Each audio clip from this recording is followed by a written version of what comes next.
हाय मेरे प्यारे भाई लोग। तो आइए आज हम लोग पढ़ेंगे क्लास 11th यानी कक्षा 11 का चैप्टर फर्स्ट, जिसका नाम है समुच्चय।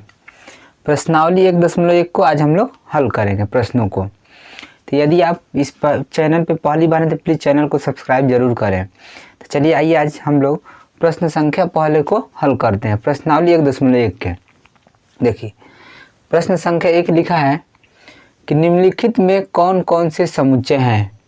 देखिए यहाँ पे जो कि हम अपना एक अगला वीडियो जो कि बना हुआ है समुच्चय पे, जो कि आप ना देखें तो प्लीज़ आप प्लेलिस्ट से वीडियो जाकर आप देख सकते हैं। क्लास 11th मैथ्स जो कि उसमें प्लेलिस्ट है, आप वहाँ से वीडियो को आप देख सकते हैं। यदि आप देखेंगे तभी आपको ये समझ में आएगा।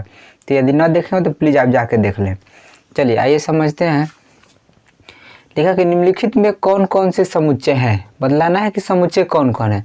अपने उत्तर का औचित्य बतलाइए, मतलब क्यों नहीं है। यदि आपसे कोई पूछे तो आप क्या करिए, उसको बतलाइए। तो देखिए यहाँ पे समुच्चय कौन कौन है। तो देखिए समुच्चय को मैंने बतलाया था कि वस्तुओं के सुपरिभाषित संग्रह को हम समुच्चय कहते हैं, यानी वस्तुओं के सुपरिभाषित संग्रह को। जो कि यहाँ पे सुपरिभाषित संग्रह का मतलब मैंने बतलाया था कि एक व्यक्ति से दूसरे व्यक्ति तक कोई बात न बदले। यानी कोई कहे कि आपके कक्षा में कितने विद्यार्थी हैं, तो मान लो कि किसी ने बताया कि 50 है, फिर आप दूसरे यदि आप स्टूडेंट से भी पूछेंगे तो वो भी कितना बदलाएगा कि 50 ही है। यानी एक से दूसरे व्यक्ति तक आपकी बात ना बदले। चलिए तो यानी समझते हैं इसको। देखिए इसमें पहला लिखा है कि समुच्चय है कि नहीं, बदलाना है। लिखा है कि जे अक्षर से प्रारंभ होने वाले वर्ष के सभी महीनों का संग्रह। यानी जे अक्षर से प्रारंभ होने वाले वर्ष के सभी महीनों का संग्रह। यानी कौन कौन महीना है जो जे अक्षर से क्या होता है, स्टार्ट होता है। तो देखिए कौन होता है, तो पहला हम लोग का जनवरी होता है। इस तरह से जनवरी होता है।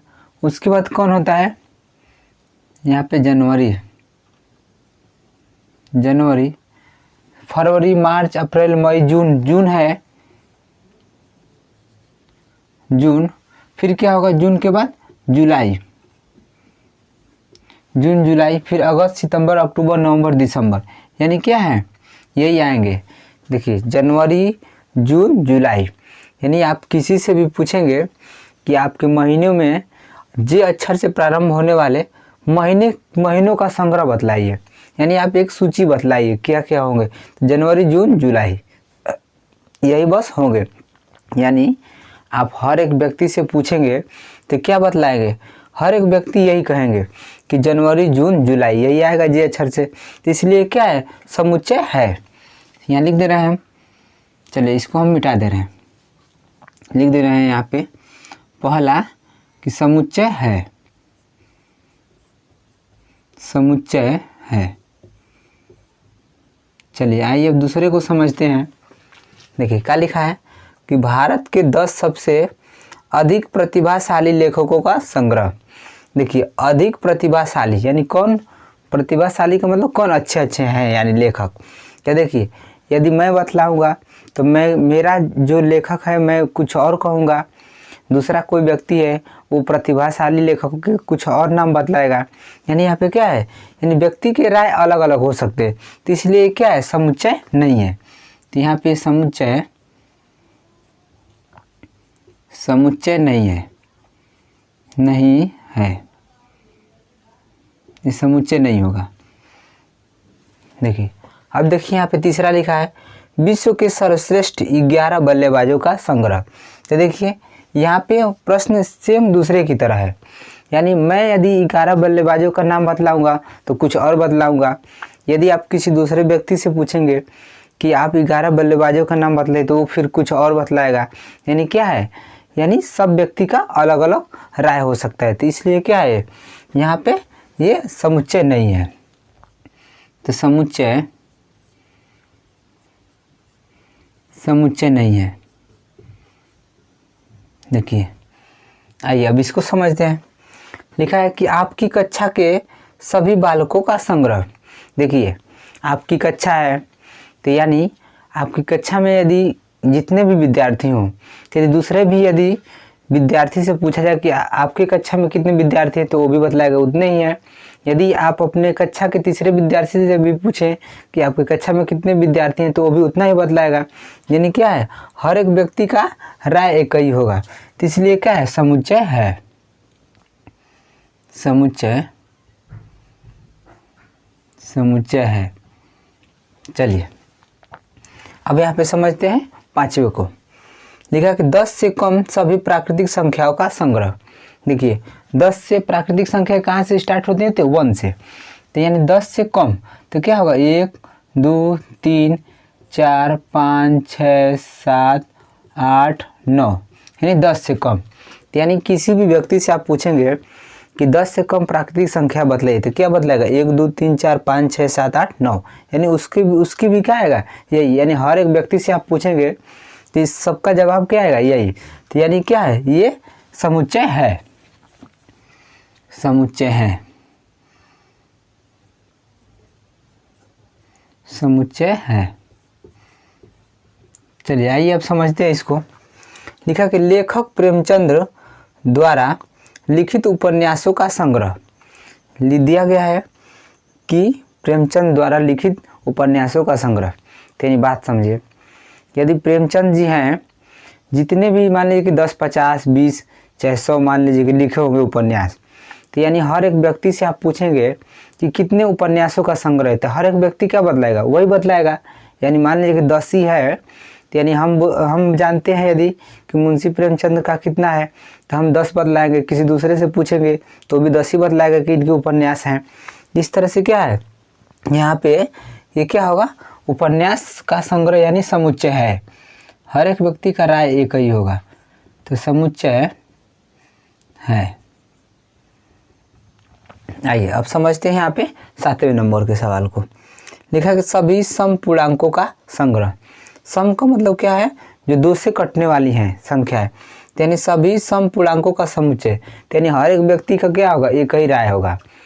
यानी 2 से कटने वाले जितने भी संग्रह है सब लोग यही बतलाएंगे।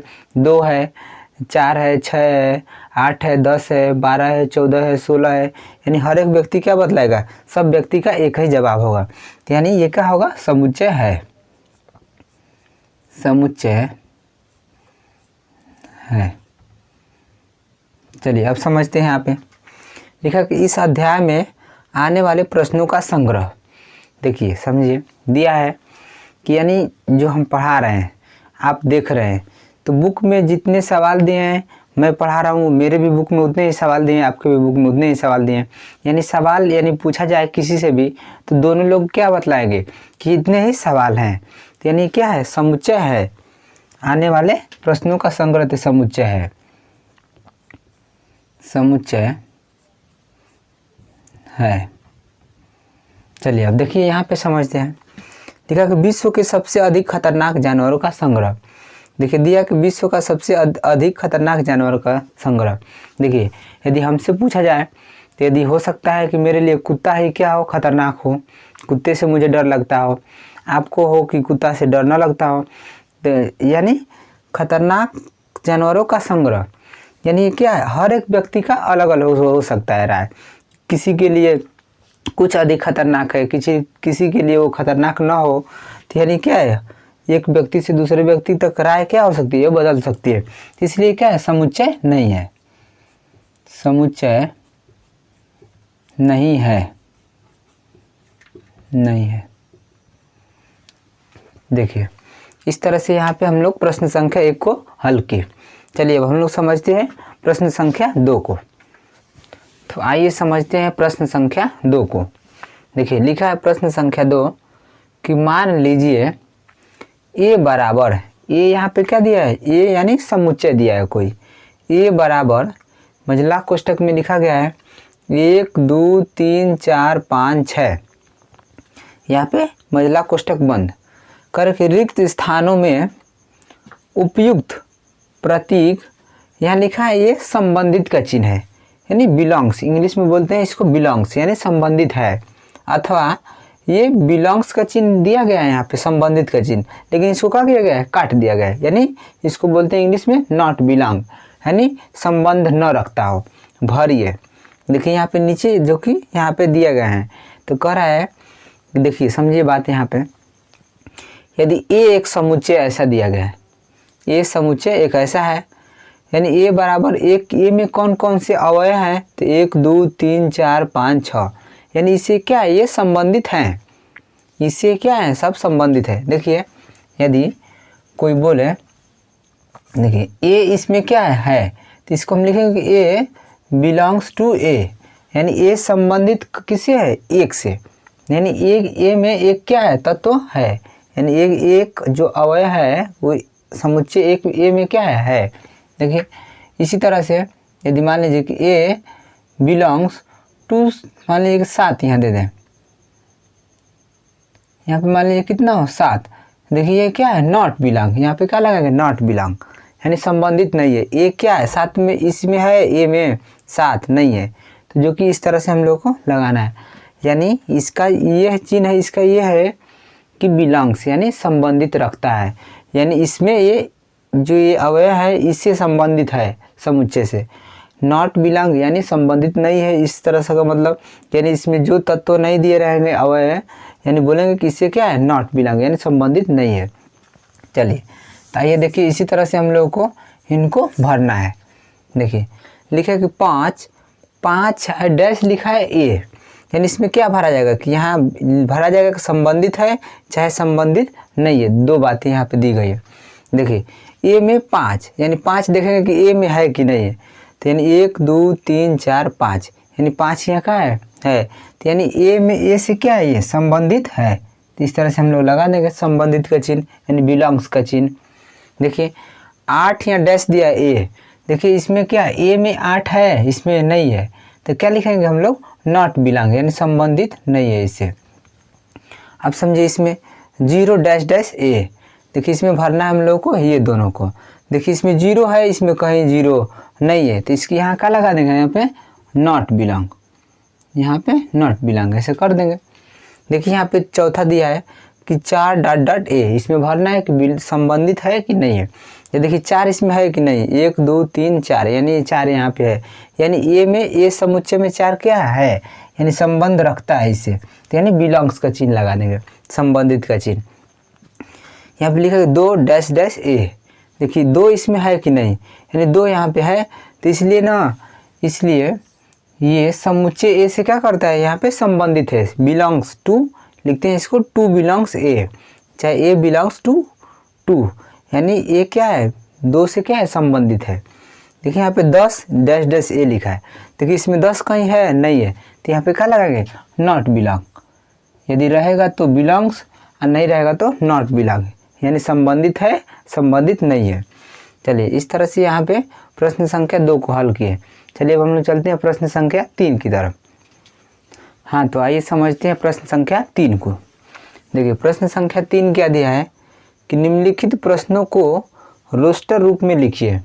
देखिए यानी समुच्चय को हम लोगों ने लिखने के 2 विधियाँ पढ़े थे कि एक रोस्टर या सारणीबद्ध क्रम बोला जाता है और दूसरा है कि समुच्चय निर्माण विधि। तो बोल रहा है कि इसमें इसको रोस्टर रूप में लिखिए या इसी को बोलते हैं सारणी क्रम।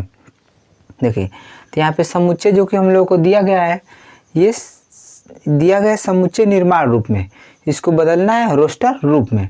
चलिए देखिए यहाँ पे पहला प्रश्न दिया है, लिखा है कि समुच्चय ए बराबर, समुच्चय को दर्शाते हैं बड़ा ए से। देखिए समुच्चय ए बराबर एक्स सच दैट एक्स एक पूर्णांक है करके, एक्स करके जो संख्या एक्स जो आने वाली है इसमें करके एक्स एक पूर्णांक है समझिए। और -3, देखिए जो बोल रहा है कि जो एक्स है -3 से छोटे और यहाँ पे 7 से क्या है, 7 से भी छोटे, यानी -3 से, देखिए नहीं, देखिए यहाँ पे समझिए, मतलब समझिए कि यदि बड़ा है इधर का, इधर मुंह इसका खुला हुआ है, तो यानी x जो है -3 से क्या है, बड़ा है, लेकिन 7 से क्या है, छोटा है, x का मान जो इसमें आने वाले हैं पूर्णांक। तो देखिए इसको यदि हम लोग लिखेंगे रोस्टर रूप में, देखिए हम लिख रहे हैं यहाँ पे, देखिए समझिए क्या लिखेंगे कि -3 से बड़ा है, यानी इसको -3 को नहीं लेना है यहाँ पे, यदि बराबर का चिन्ह यहाँ पे देता है इस तरह से, तब तो हम लोग को -3 लेना है इसमें। यदि नहीं दिया तो क्या है, नहीं लेना है।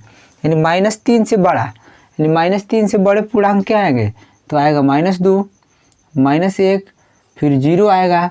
देखिए लेकिन कह रहा है क्या, 7 से कम, 7 से क्या कम, तो लिख देंगे यहाँ पे -2, -1, 0, 1, 2, 3, 4, 5, 6, यहाँ से 6 तक बस लिखेंगे, 6 को नहीं लेंगे क्योंकि यहाँ बराबर का चिन्ह नहीं है, इसलिए 7 से कम यहाँ पे हो गए -2, -1, 0, 1, 2, 3, 4, 5, 6। तो इस तरह से हम लोगों को समुच्चय को रोस्टर रूप में लिख दिया इसको। चलिए अब समझिए दूसरे वाले को। b बराबर दिया है कि x सच दैट x संख्या 6 से कम एक प्राकृतिक संख्या। प्राकृतिक संख्या स्टार्ट कहाँ से होती है, तो 1 से। तो देखिए 6 से कम प्राकृतिक संख्याओं को लिखना है, 6 से कम यानी 6 को नहीं लेना है। तो देखिए क्या होगा, यहाँ पे b बराबर समुच्चय हम लिख रहे हैं 6 से कम लिखना है। प्राकृतिक संख्या चालू कहाँ से होती है, तो यानी 1 से। तो लिखेंगे 1, 2, 3, 4, 5, यहाँ तक बस इतना ही लिखेंगे। 6 से कम यानी 6 को छोड़ना है, तो यानी प्राकृतिक संख्या 1 से स्टार्ट होती है, तो 1, 2, 3, 4, 5 बस इतना लिख देंगे। तो ये हम लोग को क्या हो, रोस्टर रूप में लिख दिया इसको। चलिए अब समझिए, यहाँ पे तीसरा दिया है, लिखा है कि c बराबर x सच दैट x करे कि x जो संख्याएं जो आने वाली है x, तो कैसी हैं कि 2 अंकों की ऐसी प्राकृतिक संख्या, करे 2 अंकों की ऐसी प्राकृतिक संख्या जिसके अंकों का योगफल 8 है। यानी बोल रहा है कि वे प्राकृतिक संख्या बतलाइए 2 अंकों की जिनका योगफल कितना है, 8। तो पहले बात समझिए क्या क्या आएगा। देखिए पहला तो आएगा, यहाँ लिख रहे हैं हम, इसको हम यहीं पे लिख दे रहे हैं समुच्चय को। देखिए क्या आएगा, पहला आएगा 17। देखिए इनके अंकों को यदि हम लोग जोड़े 7 + 1 कितना होगा, 8। तो यानी क्या होगा 17। 17 ये क्या है, प्राकृतिक संख्या लेना हम लोग को प्लस वाला, यानी 17 आएगा। जिनको जोड़ेंगे अंकों को तो क्या आएगा, यहाँ पे 8 आएगा। देखिए 17 के बाद क्या होगा, 17 के बाद क्या होगा, तो वहाँ पे जो कि 26 क्या आएगा, 26 यानी 6 2 कितना होगा, 8। उसके बाद क्या आएगा 35, 5 3 कितना होगा, 8। इसके बाद क्या आएगा 44 आएगा। उसके बाद क्या आएगा, यहाँ पे 53 आएगा, ये हो गया। उसके बाद क्या आएगा 53, उसके बाद यानी आएगा 62, 6 2 कितना होगा, 8। फिर उसके बाद क्या आएगा 71, 7 1 कितना होगा, 8। उसके बाद क्या आएगा, यानी आएगा 80, 8 में 0 जोड़ेंगे तो कितना होगा, 8। तो इस तरह से 2 अंकों की संख्या करेंगे, 2 अंकों की ऐसी प्राकृतिक संख्या है जिनकी अंकों का योगफल कितना है, 8। यानी उन संख्याओं को जोड़ें, उनके दोनों संख्याओं को, तो क्या आना चाहिए 8। यानी 17 हुआ, 26 हुआ, 35 हुआ, 44 हुआ, 53 हुआ, 62 हुआ, 71 हुआ, 80 हुआ। जो कि इस तरह से यहाँ पे इन संख्याओं को जोड़ेंगे तो क्या आएगा। अब इससे अधिक संख्याएं जोड़ेंगे तो 8 नहीं आएगा। तो यानी ये संख्या, इसको हम लोग रोस्टर रूप में लिख दिया। चलिए हाई देखिए क्या दिया, d बराबर लिखा कि x सच दैट x, यानी x जो संख्याएं आने वाली है, x एक अभाज्य संख्या है। x क्या है, अभाज्य संख्या। क्योंकि जो संख्या 60 की भाजक है, संख्या 60 की क्या है, भाजक। देखिए यहाँ पे हम लिख दे रहे हैं d बराबर, देखिए यानी 60 का हम लोग क्या कर लें, 60 का गुणनखंड कर दें। देखिए 60 का हम गुणनखंड कर रहे हैं तो क्या क्या आएगा, 2 से 30 दूनी के 60, 2 से 15, 3 पचे का होगा 15, 5 एकम 5। देखिए इसमें अभाज्य गुणनखंड कौन कौन है, अभाज्य गुणनखंड का मतलब जो 1 से कटे या स्वयं से कटे। देखिए यहाँ पे 2 है, 3 है, 5 है, तो ये क्या होगा, इसके यानी अभाज्य संख्या है। x क्या है, अभाज्य संख्या जो 60 की भाजक है। यानी संख्याएं कह रहा है कि कौन कौन जो अभाज्य है, अभाज्य का मतलब जो स्वयं से कटने वाली है। तो 2 है, 3 है, 5 है। इसके बाद किसी से क्या होगा, ये अभाज्य संख्या नहीं मिलेगा जो 60 की भाजक है। तो यानी 2, 3 होगा, 5, ये संख्या क्या होगी। इस तरह से अभाज्य संख्याएं जो 60 की भाजक है उनका ये रोस्टर रूप में इसको हम लोग लिख दिया। चलिए अब देखिए यहाँ पे समझिए, पांचवा ई बराबर दिया है ट्रिग्नोमेट्री। क्या लिखा है, ट्रिग्नोमेट्री शब्द के सभी अक्षरों का समुच्चय। देखिए तो इसको हम लोग लिखते हैं, यहीं पे लिख दें ई बराबर, देखिए समझिए बात यहाँ पे, यदि रोस्टर रूप में लिखेंगे तो यानी जो उसमें अवयव आने वाले हैं उनको हम लोग दोहराएंगे नहीं। देखो टी है तो टी हम लोग एक ही बार लिखेंगे, यहाँ पे 2 टी दिया है जो कि टी संख्या को दोहराना नहीं है, एक संख्या को एक ही बार लिखते हैं रोस्टर रूप में। देखो टी है तो टी एक बार लिख दीजिए कामा लगा के, फिर आर हम लिख लें, आर लिख दें, फिर उसके बाद क्या है आई है, आई भी लिख लें, फिर उसके बाद क्या है जी है, जी भी लिख लें, फिर उसके बाद क्या है ओ है, ओ भी लिख दें यहाँ पे ओ, फिर एन है, एन लिख दें कामा यहाँ लगा के। देखिए एन है, उसके बाद ओ यहाँ पे 2 बार आ गया, दूसरा बार तो इसको नहीं लिखेंगे। उसके बाद क्या लिखेंगे एम, एम हो गया। फिर यहाँ लिखा है ई तो ई भी लिखेंगे। देखिए यहाँ पे दिखलाई नहीं दे रहा होगा, देखिए इसको हम लोग कहाँ लिख दें, इसका हल चलिए देखिए यहाँ पे ये उधर दिखलाई नहीं दे रहा है, चलिए छोटा छोटा लिखते हैं। देखिए ई बराबर क्या होगा, देखिए टी है तो टी को एक बार, फिर आर लिखेंगे, फिर आई लिखेंगे, फिर जी लिखेंगे, फिर ओ लिखेंगे, फिर एन लिखेंगे। देखिए संख्याओं को दोहराना नहीं है, यानी टी एक बार लिखेंगे, आर लिखेंगे, आई फिर जी फिर ओ फिर एन, फिर देखिए 2 बार ओ आ गए तो एक ही बार 2 लिखेंगे। फिर किसको लिखेंगे एम को, एम को लिख दें यहाँ पे कामा एम, एम के बाद क्या आएगा, फिर एम के बाद ई एक ही बार है अभी तो ई को लिख लें। फिर टी देखिए इसमें क्या है एक बार पहले आ चुका है तो इसको नहीं लिखेंगे। फिर आर को लिखेंगे, फिर किसको लिख देंगे लास्ट में वाई। तो देखिए ये क्या हुआ, यहाँ पे ट्रिग्नोमेट्री शब्द के सभी अक्षरों का समुच्चय, यानी रोस्टर रूप में लिखते हैं तो समुच्चय यानी अवयवों को दोहराया नहीं जाता, यानी एक अक्षर को लिखेंगे तो एक ही बार लिखेंगे। इस तरह से यहाँ पे रोस्टर रूप में लिख दिया। चलिए देखिए यहाँ पे लिखा है एफ समुच्चय है, बेटर शब्द के सभी अक्षरों का समुच्चय। तो देखिए इसको हम लोग लिखते हैं एफ। देखिए हम बोले हैं क्या, यानी इनके जो अवयव हैं समुच्चय के उनको दोहराना नहीं है, यानी बी को एक बार लिखे बी, फिर ई लिख ले, फिर टी यहाँ पे 2 बार तो टी एक ही बार लिखेंगे, फिर ई है तो ई लिख दिया, इसको नहीं लिखेंगे, फिर किसको लिखेंगे आर। तो देखिए इस तरह से हम लोगों ने क्या किया, यहाँ पे इनको रोस्टर रूप में लिख दिया। चलिए तो यहाँ पे इसको हम लोगों ने समझा। चलिए तो देखिए हम लोग आज यहीं तक पढ़ेंगे। यदि आपको वीडियो अच्छा लगे तो प्लीज़ चैनल को सब्सक्राइब ज़रूर करें। चलिए अब हम लोग मिलेंगे आपसे अगले वीडियो में, शेष अगले सवालों को हम लोग अगले वीडियो में हल करेंगे। चलिए थैंक यू, धन्यवाद।